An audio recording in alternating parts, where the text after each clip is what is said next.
আচ্ছা স্যার, এই উনি তো নিজেও জানেন যে উনি যে সময়ে সরকার চালিয়েছেন বা বিরোধী দল নেত্রী ছিলেন, ওনার প্রত্যেক অনেকগুলো অন্যায় হয়েছে। যেমন ধরেন বিভিন্ন প্রতিষ্ঠান থেকে উনি টাকা নিয়েছেন, বিভিন্ন ব্যক্তির কাছ থেকে উনি টাকা নিয়েছেন, এমনকি ফ্রিগেট করেও উনি টাকা নিয়েছেন। তো এই ক্ষেত্রে উনি জানেন যে ওনার বিরুদ্ধে যদি সরকার মামলা করে তাহলে সেই মামলায় ওনার জন্য জেতা খুব কষ্টকর হবে। এটা জানা সত্ত্বেও উনি কেন আসলেন দেশে? না, উনি মনে করেন যে আমি এই টিকিট কেনা বা এই কেনা এগুলো আমি কোনো উনি যেটা মনে করেন যে দুর্নীতি করলে ঠিক আছে আমি ফেস করবো, ফেস করে আমি যদি বাইরে থাকি তাহলে তো মনে করবে যে উনি ভয় পাইছে বা উনি চুরি করছে, সেই জন্য দেশে ফিরতেছে না। এইটা হলো ওনার ধারণা।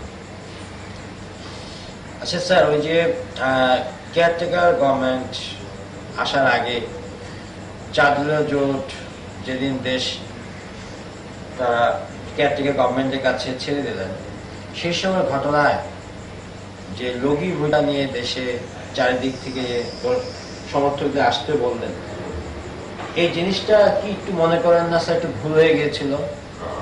এটা আপনার যেটা আমরা নিয়ন্ত্রণ করতে পারবো না সেটা তো আপনার সেই প্রোগ্রাম দেওয়া উচিত না, এটা আমি মনে করি। কারণ রোগী বসে না আনে যদি আপনি শান্তিপূর্ণ আসতো তাহলে যে দুঃখজনক ঘটনা ঘটছে এইটা হয়তো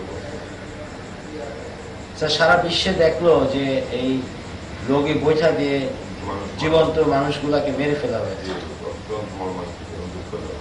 এই ব্যাপারে কি স্যার আপনারা নেতৃস্থানীয় নেতারা লিডারকে নেত্রীকে কিছু উপদেশ বা পরে এটার ব্যাপারে একটু দুঃখ প্রকাশ এরকম কোনো কিছু করেছিলেন কি স্যার?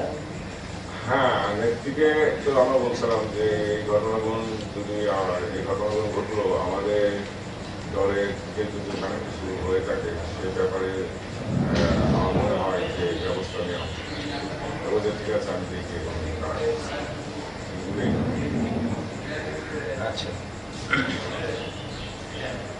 আপনি কি মনে করেন না স্যার যে এই লগি বইটা নিয়ে আসার নির্দেশটা যদি না দেওয়া হতো তাহলে এরকম একটা পরিস্থিতি থেকে আমাদের বহির্বিশ্বে আমাদের দেশের ইমেজটা অনেক ভালো থাকতো? অবশ্যই অবশ্যই, এটার মধ্যে কোনো প্রশ্ন নেই।